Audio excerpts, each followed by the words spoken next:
Hi hello' নমস্কাৰ maths my life YouTube চেনেললৈ আপোনালোক সকলোকে স্বাগতম জনাইছোঁ। আজি আমি দশম শ্ৰেণীৰ গণিতৰ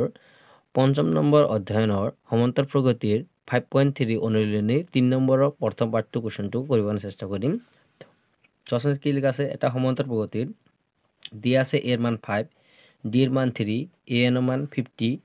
আৰু এন আৰু এছ এনৰ মান ওলাব লাগে। তো গতিকে আমি এইটো প্ৰশ্নটো লিখি লওঁ। এ এন আৰু এছ এনৰ মানটো ওলাবৰ কাৰণে কিভাৱে ওলাব লাগিব তোমালোকে চোৱা। এতিয়া মই প্ৰথমে লিখি লৈছোঁ এৰ মান। তো এৰ মানটো কিতাপত দিয়া মতে এৰ মানটো কিমান দিয়া আছে 5। তো গতিকে আমি লিখি দিলোঁ এৰ মানটো কিমান দিয়া আছে 5 আছে। নেক্সট তোমাৰ ডিৰ মানটো কিমান দিয়া আছে 3 আৰু এ এনৰ মান কিমান দিয়া আছে 50 কুৱেশ্যনত দিয়া মতে, আৰু এ এনৰ মানটো ওলাব লাগে আৰু আমাৰ এছ এনৰ মান ওলাব লাগে। তেনেহ'লে আমাৰ কুৱেশ্যনটো দুটা পাৰ্ট আছে। তো প্ৰথমে আমি এনৰ মানটো ওলাবৰ কাৰণে চেষ্টা কৰিম। এনৰ মানটো ওলাবৰ কাৰণে আমি জানো যে এটা ফৰ্মুলা যিটো হ'ল এ এন ইকুৱেল 50 দিয়া আছে আমাৰ ইয়াতে, ঠিক আছে। তো এ এনৰ ফৰ্মুলাটো জানো আমি যেনে A plus N minus 1 D, এইটো 1 দে, ডি ইকুৱেল 50। অ'কে, এতিয়া ইয়াৰ পৰা আমি কি কৰিম, এৰ মানটো পাতি দিম কিমান আছে 5, বাছ এনৰ মানটো মই ওলাব লাগে। তো এন মাইনাছ 1 ডি, ডিৰ মানটো কিমান আছে 3 ইকুৱেল 50। এতিয়া তুমি ধ্যান দি চোৱা ইয়াত কিমান আছিল 5। এই 5টো যেতিয়া আমি কি কৰিম ইফালে লৈ যাম, তেনেহ'লে এতিয়া প্লাছ আছে ইফালে যাব কি হ'ব মাইনাছ, তেনে থাকে কি এন মাইনাছ 1 ইনটু 3 50 পৰা মাইনাছ 5। তো গতিকে ইফালে তেনেকৈ থাকি নাথাকক এন মাইনাছ 1 ব্ৰেকেট 3 50 পৰা 5 গ'লে কিমান থাকিব 45। এই তিনিটো ইয়াৰ লগত কি হৈছে পূৰণ হৈ আছে, গতিকে অকল এন মাইনাছ 1টো আমি ৰাখি দিম আৰু তিনিটো ইফালে লৈ যাম। তেনেহ'লে 45ৰ লগত তিনিটো আহি পেলাই কি হ'ব, ইফালে পূৰণ হৈ আছে ইফালে আহিব কি হ'ব হৰণ, ঠিক আছে। তো তিনিত তলত বহিব, গতিকে 3ৰে 4 ভিতৰত কিবা যায় 1 বাৰ যায়, ইয়াতে 1 বহিল কিমান হ'ল 15, 15 ভিতৰত কিবা যায় 5 বাৰ, মানে অৰ্থাৎ 3 দি আমি 45ক যদি হৰণ কৰোঁ তেনেহ'লে কিমান বাৰ যাব 15 বাৰ যাব। যেনেকৈ চেনেকৈ লিখি দিলোঁ, ইফালে লিখিলোঁ 15, বাছ। এতিয়া এই 15ৰ লগত এই 1টো যে ইফালে আছে 1টো মাইনাছ আছে না, ইফালে আহিলে কি হ'ব প্লাছ। তো অৰ্থাৎ এতিয়া আমি কি পালোঁ যে এনৰ মানটো পালোঁ 15ৰ লগত 1 যোগ কৰি কিমান 16। এইটো আমাৰ এনৰ মানটো ওলাই গ'ল, যিটো আমাৰ এই এনৰ মানটো আমি পাই গ'লোঁ কিমান হ'ল 16। এতিয়া ইয়াৰ পিছত আমি এনৰ মানটো ওলোৱাৰ পিছত আমি কি কৰিম এছ এনৰ মানটো ওলাম। তো এছ এনৰ মানটো ওলাবৰ কাৰণে আমি প্ৰথমে কি কৰিম, ইয়াতে মই ভাগ কৰি লওঁ যে এইখিনি আমি এ এনৰ মান ওলাইছোঁ। এতিয়া এছ এনৰ মান ওলাবৰ কাৰণে আমি ফৰ্মুলাটো জানো যে কি আছে S N equal n/2 A plus A N. তো এই ফৰ্মুলা অনুযায়ী এনৰ মানটো এতিয়া পালোঁ কিমান 16, সেই 16টো আমি এনৰ ঠাইত পাতি দিলোঁ 2 আৰু এৰ মানটো কিমান দি আছে, এৰ মান দি আছে 5। তো 5 পাতি দিলোঁ, এ এনৰ মান কিমান আছে 50, 50টো পাতি দিলোঁ। গোটেইখিনি কুৱেশ্যনত দিয়াই থাকিব, তোমালোকে জাষ্ট পাতিব লাগে। 2ৰে 16 ভিতৰত কিবা যায় 8 বাৰ যায়। তো এতিয়া 50 আৰু 5 যোগ কৰিলে কিমান হ'ব 55। তো ব্ৰেকেট মানে পূৰণ, অৰ্থাৎ 8টো পূৰণ হৈ আছে 55ৰ লগত। তো 55ক 8ৰে পূৰণ কৰি দিলে কিমান পাবা 440। এইটো আমাৰ এছ এনৰ মান। তো এইভাৱে ইমান ধুনীয়াকৈ সহজতে ওলাব পাৰিবা এছ এন আৰু এনৰ মান। তো এইটো আমাৰ মানটো ওলাই গ'ল, ঠিক আছে গাইজ। এতিয়া আমি 3 নম্বৰ কুৱেশ্যনৰ ছেকেণ্ড পাৰ্টটো কৰিবৰ কাৰণে চেষ্টা কৰিম। আশা কৰোঁ তোমালোকে বুজি পাইছা বুলি, ঠিক আছে গাইজ। চোৱা এতিয়া ছেকেণ্ড পাৰ্টটো মই কিতাপৰ পৰা চাই লওঁ কি কি দিয়া আছে। এতিয়া কিতাপৰ চাই লোৱা যে 3 নম্বৰ ছেকেণ্ড পাৰ্টটো কি দিয়া আছে এৰ মান 7, এ 13ৰ মান 35, ডিৰ মান আৰু এছ 13ৰ মান ওলাব লাগে। তো এই দুটা তথ্যৰ পৰা আমি এই দুটা তথ্য ওলাব লাগে। তো পোনপ্ৰথমে মই এতিয়া লিখি লওঁ। চোৱা এতিয়া লিখি লৈছোঁ যে এৰ মান 7, এ 13ৰ মান 35 আৰু ডিৰ মান ওলাব লাগে আৰু এছ 13ৰ মান ওলাব লাগে।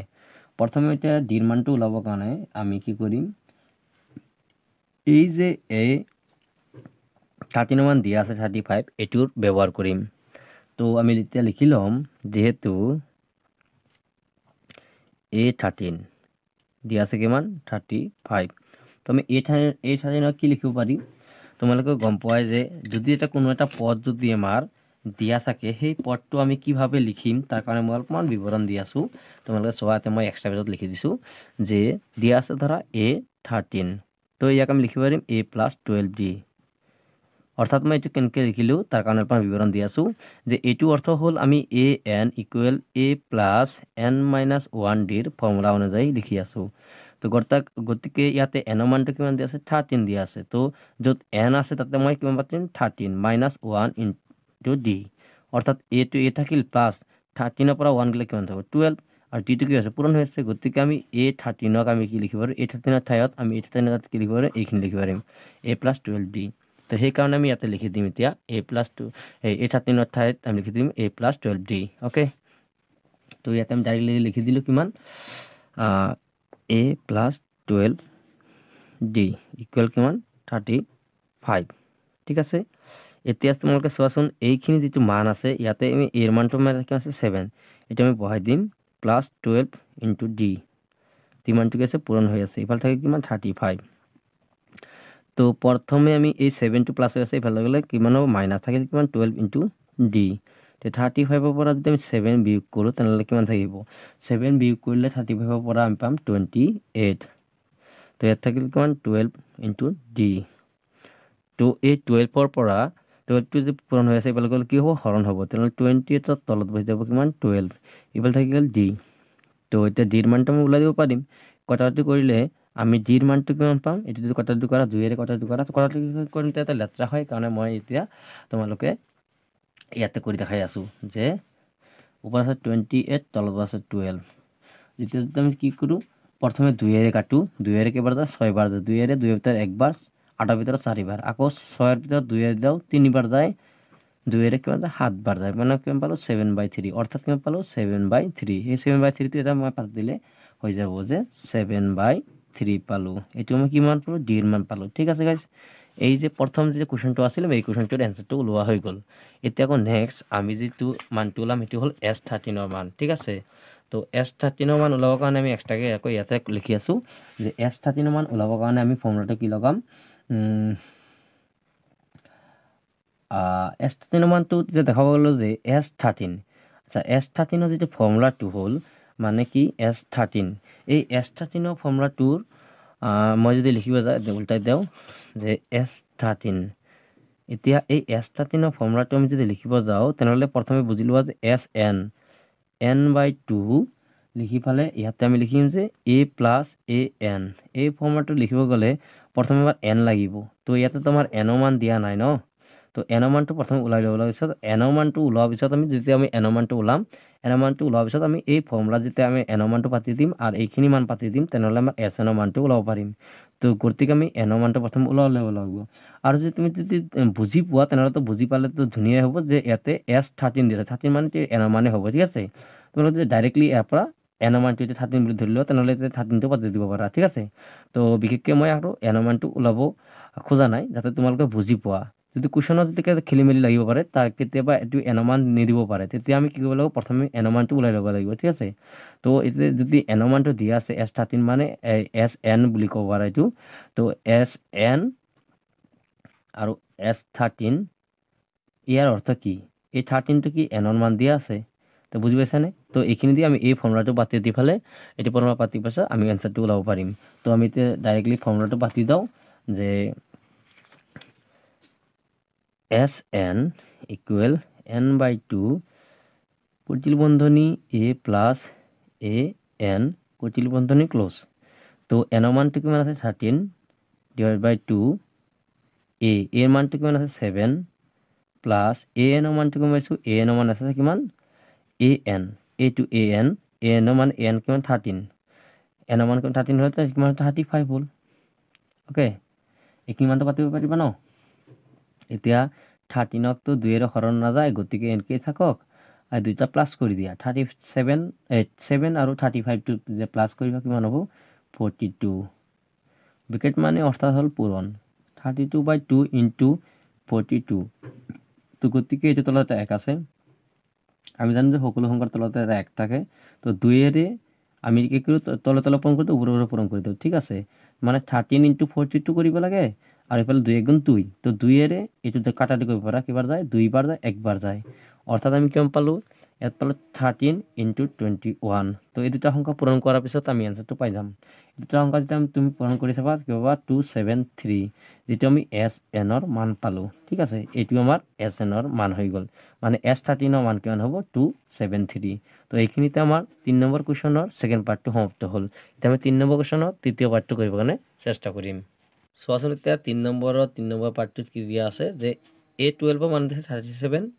আৰু D মান দিয়া আছে 3 A আৰু S12 মানটো ল'ব লাগে তো এই দুটা তথ্যৰ পৰা এই দুটা তথ্য ল'ব লাগে তো পোনপ্ৰথমে এতিয়া লিখি লওঁ যে A12 মান কিমান আছে 37 আৰু D মান কিমান আছে 3 আৰু এৰ মানটো ওলাব লাগে আৰু S12 মান ওলাব লাগে ঠিক আছে তো পোনপ্ৰথমে আমি ইয়াৰ পৰা আমি এৰ মানটো ওলাব পাৰিম তো চোৱাচোন এতিয়া যেহেতু A12 মান দিয়া আছে কিমান 37 তো আমি A12 আমি কি লিখিব পাৰোঁ তোমালোকে জানাই কিজানি চাগে তথাপি মই এবাৰ ৰিপিট কৰি দি আছোঁ যে A12 আমি লিখিব পাৰিম A + 11D কেনেকৈ লিখিলোঁ তুমি চোৱাচোন AN ফৰ্মুলা যিটো আছে A + N - 1D এই ফৰ্মুলাৰ পৰা এই N মানটো কিমান আছে N মান আছে কিমান 12 তো A + N মানটো 12 - 1D তো অৰ্থাৎ A + 12 পৰা 1 গ'লে কিমান 11D তো A12 মানটো আমি পাতি পাৰোঁ এইখিনি বুজিছানে তো এনেকৈ ফৰ্মুলাত পাতি পেলাই আমি এইটোত লিখি দিম এতিয়া আমি এইটো লিখি দিম A12 লিখি দিম A + 11D ইকুৱেল কিমান 37 তো অৰ্থাৎ এতিয়া আমি এৰ মানটো ওলাব লাগে গতিকে আমাৰ ডিৰ মানটো দিয়া আছে কিমান 3 তো আমি পাতি দিলোঁ A + 11 × 3 ইকুৱেল 37 তো এতিয়া আমি প্ৰথমে এটো এ থাকক আৰু 3 দি 11 পূৰণ কৰিলে 33 হ'ল আৰু এইখন 37 তো ইফালে এর মানটা থাকি গেল 33 টু যাইফালে সিফালে কি হবো বিয়োগ হয়ে যাব তো এটা সমান চিহ্ন দিলেও 37 - 33 তো এর মানটো কিমান হ'ব যায় এর মানটো যেতিয়া 37 পৰা 33 টো বিয়োগ কৰি দিম কিমান থাকিব অনলি 4 থাকিব এটো এর মানটো কিমান পালো 4 তো এর মানটো আমি পাই গেলো এতিয়া চোৱাচোন এৰ মানটো পোৱাৰ লগে লগে এতিয়া আমি বাকি যেটো মানটো দিয়া আছে কিমান S12 মান তো এই S12 মানটো ওলাব গলে এতে এই 12 টো হ'ল n ৰ মান ঠিক আছে তো সেইভাবে S12 ৰ যেতিয়া মানটো ওলাব যাম তেতিয়া ফৰ্মুলাটো হ'ব n/2 কুটিল বন্ধনী A + AN ঠিক আছে এইটো 12 হয় না নাই তাহলে AN হৈ যাব AN টো কিমান হবে এইটো মান হৈ যাব হয় না নাই তাহলে আমি পাতি দিম যে n ৰ মানটো কিমান আছে n ৰ মানটো হল 12 / 2 এৰ মান কিমান আছে এৰ মানটো এইমাত্ৰ পালো 4 প্লাস AN ৰ মান কিমান হ'ব AN ৰ মান 37 ওকে এইখিনি মান পাতাৰ পিছত তোমালোকে চোৱাচোন যেতিয়া এইখিনি মান পাতি দিবা পাতাৰ পিছত এইটো 2 এৰ এইটো কাটি একেবাৰে গ'ল 6 বাৰ এতিয়া এই 4 আৰু 37 যোগ কৰিলে কিমান হ'ব 41 তো ব্ৰেকেটৰ অৰ্থ হ'ল পূৰণ 6 ৰ লগত পূৰণ কৰা 41 কিমান হ'ব 6 লগত 41 পূৰণ কৰাটো 246 যেটো S12 ৰ মান এইটো হ'ল S12 ৰ মান যেটো এইটো পাই গলো তেনেহলে ইকুৱেশ্যনটো ইয়াতে সমাপ্ত হ'ল এতিয়া 3 নম্বৰ কুৱেশ্যনৰ 4 নম্বৰ ভাগ